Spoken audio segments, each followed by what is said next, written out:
Big TV భక్తి సమాచారం WhatsApp ఛానల్లో జాయిన్ అవ్వండి. అన్ని విశేషాలు ఎప్పటికప్పుడు తెలుసుకోండి. ప్రేక్షకులందరికీ నమస్కారం.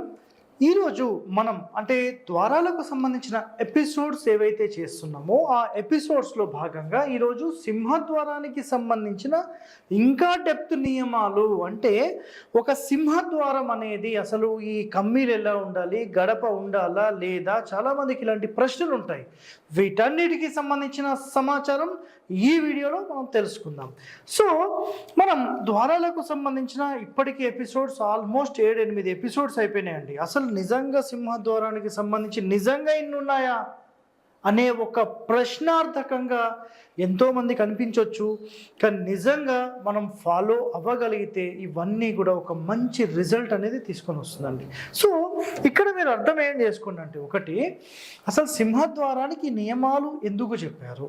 ఒకటి, మనము ఎవరైతే ఇల్లు కట్టుకుంటున్నారో ఆ ఇల్లు కట్టుకునే వాళ్ళు ఇలాంటి దోషాలు లేకుండా మీరందరూ బాగుండాలని మన మహర్షులు వాళ్ళ యొక్క దివ్య దృష్టితో ఇవన్నీ తీసుకొని ప్రాక్టికల్గా చూసి అనుభవించి దాని తర్వాత ఇలాంటివి చేయడం వల్ల ఇలాంటి లాభ నష్టాలు ఉంటాయి. సో మీరందరూ బాగుండాలనే ఒక ఉద్దేశంతో ఇవన్నీ మనం చెప్పారు. ఫాలో అవుదాం, మన మంచిగా చెప్పారు. సో ఇప్పుడు సింపుల్గా మెయిన్ హెడ్డింగ్ చూడండి, సింహద్వారం నియమాలు. సో ఒక సింహద్వారానికి సంబంధించిన నియమాలు ఎన్ని రకాలుగా ఉంటాయి, వాటి యొక్క కండిషన్స్ ఏంటి, క్లియర్. ముందు సింహద్వారానికి గడప ఉండాలా లేదా అని చాలామంది అడుగుతారు. తప్పనిసరి ఉండాలి సార్. ప్రతి ఇంట్లో అయితే పెడతారు కదా, మరి దీని గురించి ఎందుకు చెప్తున్నారు మీరు? సో నేను చాలా సిటీస్ తిరుగుతూ ఉంటానండి. సింహద్వారం కూడా లేకుండా చాలామంది డోర్లు పెట్టేస్తున్నారు. సో ఇలా చేయకుండా మీరు సెట్ చేసుకోండి అనే ఒక ఉద్దేశంతో ఈ వీడియో చేయడం అనేది జరుగుతుంది, గుర్తుపెట్టుకోండి. నెక్స్ట్, గడప నేలలో ఉండడము అంటే కొన్ని ఇండ్లు నిజంగా మీరు ఈ వీడియో చూడండి, ప్రతి ఒక్క సింహద్వారం ఇలానే ఉంది. ఇది కలికాలం కాబట్టి ఇలా జరుగుతుందేమో. ఎందుకంటే చాలామందికి జరిగే నష్టాలకు ఎన్నో రకాల కారణాలలో వాస్తు లోపాలతో తయారు చేయబడుతున్న మీ ఇల్లే కారణం. అర్థం చేసుకోండి. చాలామంది ఏం చేస్తున్నారంటే ముందుగా డోర్ ఫ్రేమ్ పెట్టేస్తున్నారు, డైరెక్ట్ భూమి మీద పెట్టేస్తున్నారు, తర్వాత ఫ్లోరింగ్ వేస్తున్నారు. ఈ 3 ఇంచుల ఫ్లోరింగ్ ఆ 4 ఇంచుల గడపను మొత్తం మూసేసి జస్ట్ 1 ఇంచ్ బయట కనపడేలాగా చేస్తుంది. సో గడప నేలలో అంటే ఫ్లోరింగ్ లోపలికి వెళ్ళిపోతుంది.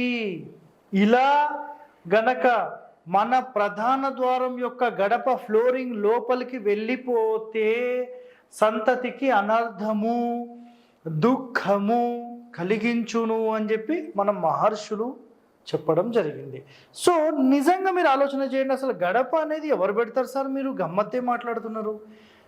సో నేను చూశాను, మీరు ఏ ఇంటికి వెళ్తే ఆ ఇల్లు యొక్క గడప చెక్ చేయండి, మీకు అర్థమవుతుంది సబ్జెక్ట్. నిజంగా ఇలా ఉండడం వల్ల ఖచ్చితంగా వాళ్ళ సంతానానికి ప్రాబ్లమ్స్ ఉంటాయి, దుఃఖం అనేది ఇది కలిగిస్తుంది అని పాయింట్. సో ఎట్టి పరిస్థితుల్లో ఇలా లేకుండా మీరు చూసుకోండి. సింహద్వారం ముందు డాబా మెట్లు ఉండొచ్చా? సో కొంతమంది ప్రశ్న ఉంటుంది కదా, సార్ మేము ఇక్కడ ఇల్లు కట్టుకున్నాము, ఓకే, సో ఇక్కడ నుంచి ఇట్లా మేము మెట్లు పెట్టుకున్నాము, సో మా ఆపోజిట్లోనే అంటే ఒక 4-5 ఫీట్ల డిస్టెన్స్లో మాకు మెట్లు ఇట్లా ఎక్కే మెట్లు వచ్చినాయి సార్, అవి ఉండొచ్చా? సో ఇదే మెయిన్ డోర్ అనుకోండి సార్, ఇట్లా ఎక్కే మెట్లు ఇట్లా పైకి చేశారు సార్ మా ఇంట్లో, మేము ఇట్లా వచ్చి లోపలికి వెళ్తాం, దీని ఆపోజిట్లో ఇట్లా మెట్లు ఉన్నాయి, ఇట్లా ఉండొచ్చా? నిజంగా ఇది ఒక మైనస్ పాయింట్ అని చెప్పొచ్చు. ఏ ఇంటి లోపల అయితే ప్రధాన ద్వారం ముందు ఇలా డాబా మెట్లు ఎక్కడానికి పెడతారో వాళ్ళు ఆ ఇంట్లో నివసించలేరు. నివసిస్తే ఎప్పుడు బయట తిరగడం లాంటి కార్యక్రమాలు ఖచ్చితంగా జరుగుతాయి, ప్రవాసము జరుగును, అంటే ఆ ఇంట్లో నుంచి వెళ్ళిపోవచ్చు కూడా చెప్పలేము. సో ఇలాంటి సమస్యలు లేకుండా మెయిన్ డోర్ అయినా గేట్ అయితే మినిమం ఒక 15 ఫీట్ దూరం ఉంటే యాక్సెప్టెడ్, ఇంకా దూరం ఉంటే మంచిది, దగ్గర లేకుండా చూసుకోండి. సో కొన్ని సందర్భాల్లో అసలు నిజంగా మనకు చెయ్యలేని పరిస్థితిలో కూడా మనం వెళ్ళిపోతామండి. కాబట్టి ఎంతవరకు మీకు సాధ్యమైతే అంతవరకు ఇవన్నీ చేయడానికి ప్రయత్నం చేయండి. ఓకే, నెక్స్ట్ సింహద్వారం ముందు డాబా మెట్లు అయిపోయింది. ద్వారం ఎదురు బావి లేదా సరే ద్వారం ఎదురుగా, ఓకేనా అండి, ద్వారం ఎదురుగా బావి ఉంటే, సో చాలామంది ఏంటంటే ప్రధాన ద్వారం ముందు ఒక బావి ఉందనుకోండి, ఇటు పక్కకు ఉంటే ప్రాబ్లం లేదు, కానీ ఆపోజిట్లో ఉందనుకోండి, అప్పుడు ఏం జరుగుతుంది అంటే ద్వారం ఎదురుగా బావి ఉంటే ఇది 100% గర్భశోకాన్ని మిగులుస్తుంది. గర్భశోకం అంటే ఏంటి సార్? గర్భకోశ వ్యాధి. అసలు గర్భశోకం అంటే ఏంటి? పిల్లలు కలగకుండా లేదా పుట్టిన పిల్లలకు ఏదైనా వ్యాధి వల్ల మరణించడము, లేదంటే వాళ్ళకు అన్నెసెసరీ ప్రాబ్లమ్స్ వచ్చి పిల్లలే లేకుండా పోవడము, పిల్లలే పుట్టకుండా పోవడము, ఇలాంటివి జరుగుతాయి. సో ప్రధాన ద్వారం ముందు మ్యాక్సిమం అయితే ఎవరు పెట్టరు, కానీ పెడితే ఇలాంటి సమస్యలు వస్తాయి. ముందు జాగ్రత్త తీసుకొని మనం అందరం బాగుందామనేది ఒక ఉద్దేశం. నెక్స్ట్ గడప కింద నుంచి చాలామంది ఏం చేస్తున్నారంటే గడప కింద ఓపెన్ చేసి కింద నుంచి నీళ్లు పోయేలాగా చేస్తారండి. దీనివల్ల అరిష్టము 100%, ధన నాశనము, దరిద్రంలోకి కూడా వెళ్తామండి. ఎప్పుడు కూడా ఇలా చేయకండి. సింహద్వారము గోడ మూలకు పెడితే సుఖమును నశింపజేయును. చాలా వరకు ఏంటంటే మొత్తం ఇంటికి సంబంధించి ఒక మూలకు పెట్టడము, లేదంటే గోడకు సంబంధించి బయటి మూలకు పెట్టడము లాంటివి చేసినప్పుడు ఇది 100% సుఖమును నశింపజేయును అని శాస్త్రం చెప్పింది.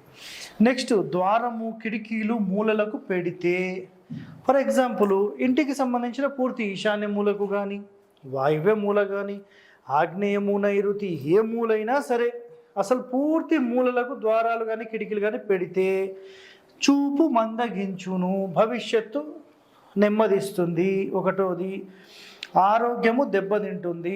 నెక్స్ట్ సంతతికి దోషము నిచ్చును. సో ఇవన్నీ చూశారు కదా.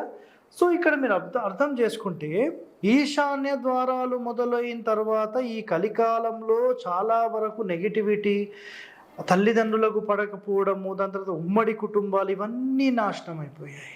సో ఎవరికి వాళ్ళు యమునా తీరే అన్నట్టుగా ఈశాన్య ద్వారం అనేది పూర్తిగా నష్టాన్నే మీకు కలిగించింది. సో ఎట్టి పరిస్థితుల్లో మూల ద్వారాలు వద్దనేది శాస్త్రం. సార్ మీరు చెప్పింది నిజమా అబద్ధమేమో, మీరే చెప్తున్నారేమో కల్పించి, గాయత్రి శాస్త్రీయ గృహవాస్తు 227, 228 పేజీ నెంబర్ చదవండి, మీకు అర్థమవుతుంది. నాకు చెప్పాల్సిన అవసరం లేదండి. శాస్త్రంలో ఏముందో అది 100% నేను చెప్తాను, గుర్తుపెట్టుకోండి. ఇది ఫాలో అవ్వడం మంచిది. ఉత్తరంలో గడప సాధారణంగా ఫ్లోరింగ్ హైట్లో మాత్రమే మనం గడప అనేది పెట్టాలి. అయితే పడమర కానీ దక్షిణం కానీ ఒక 1 mm అట్లా హైట్ చేయొచ్చు అనేది కొన్ని శాస్త్రాల్లో ఉంది. మరి ఎంతవరకు అనేది మనకు తెలియదు. సో ఒకవేళ ఇక్కడ కండిషన్ ఏం చెప్పారంటే, ఒకవేళ ఉత్తరంలో కొంచెం హైట్ చేస్తే ఒక 1/2 ఇంచో 1/2 ఇంచో హైట్లో పెడితే, తూర్పులో పెడితే, ఫస్ట్ ఉత్తరంలో పెడితే ఏం జరుగుతుంది? ఉత్తరంలో గడప ఎత్తు ఉంటే ధనము నిల్వ ఉండదంట ఆ ఇంట్లో. సో ఇది ప్రాక్టికల్గా చూడాల్సి వస్తుంది ఇది. నెక్స్ట్ తూర్పులో ఉంటే యువకులకు డెవలప్మెంట్ ఉండదు, ఆ ఇంట్లో మగ సంతతికి డెవలప్మెంట్ ఉండదు. వాళ్ళు ఇల్లు వదిలి బయటికి వెళ్ళిపోయి ఏదో పని చేసుకుంటూ బయట బతుకుతారు, కానీ ఆ ఇంట్లో ఉండరు అనేది అర్థమైంది. నెక్స్ట్ పురుష బలము తగ్గడము. సో ఇలా ఈ తూర్పులో చెప్పడం జరిగింది.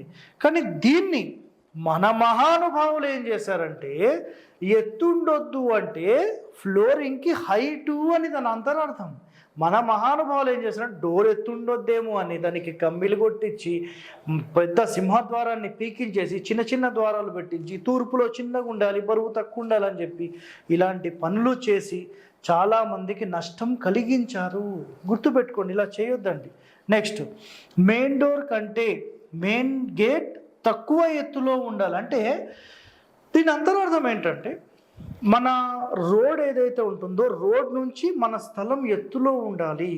ఆ రోడ్ నుంచి ఎత్తులో వెళ్ళిన తర్వాత అక్కడి నుంచి ఇల్లు ఇంకా ఎత్తులో ఉండాలి. అంటే గేట్ డౌన్లో ఉండి మనం ఎక్కుతూ వెళ్ళాలని.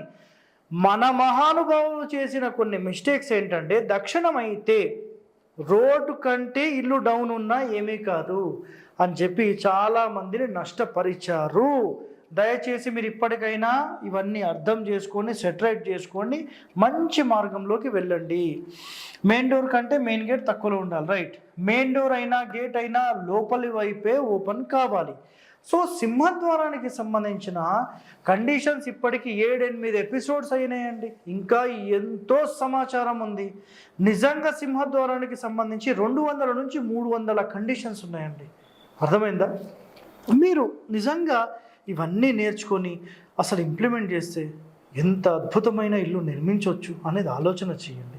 ప్రతిదానికి నెగిటివ్ లాగా మనం వెళ్ళకుండా శాస్త్రంలోని అంశాలను అన్నీ అనుసరించి మనం ఇల్లు కడితే నిజంగా మనం అందరం బాగుండాలి. వాళ్ళు చెప్పారు కదండి. సో ఆలోచన చేసి డిసిషన్ తీసుకోండి. మీ అందరికీ మంచి జరగాలని కోరుతూ సెలవు తీసుకుంటున్నాను. ధన్యవాదాలండి. For more videos like this, subscribe Big TV channel.